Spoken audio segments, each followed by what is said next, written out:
This is usually one of the most common places I see runners having injury issues. It's their groin, it's weak hips. One super simple way that you can avoid this is by doing things where you have a knee drive. And so obviously if you're currently injured, do not do things that further aggravate it. And so tread with caution, listen to your PT. This is not medical advice. This is just what I have seen with my athletes.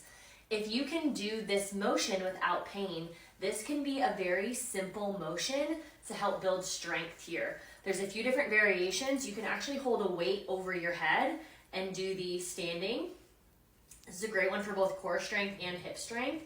You can also choose to put like a kettlebell, start light, like a couple pounds on the end, or even wrap a ankle weight around your waist and do these. This is another great simple way to strengthen your hips and the groin area.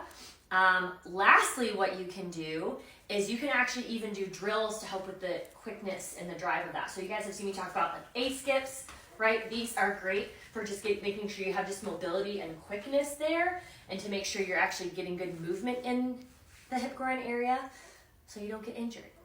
I'm also a huge fan of dynamic warm-ups. For anyone, this is great for if you've got like knee tightness or hip tightness.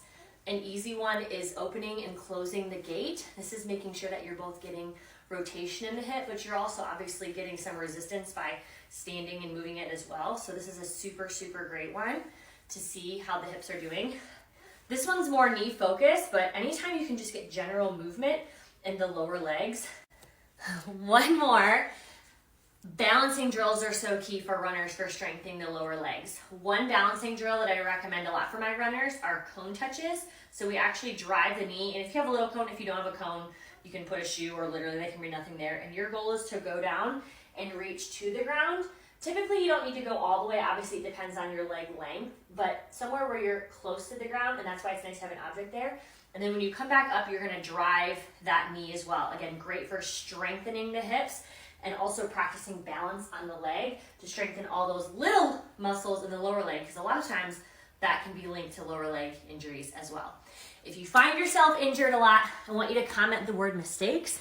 I'm gonna share the 5 most common mistakes I see runners make when they're training for races that leave them burnout and injured, and 5 simple things you can do to be a faster runner this week.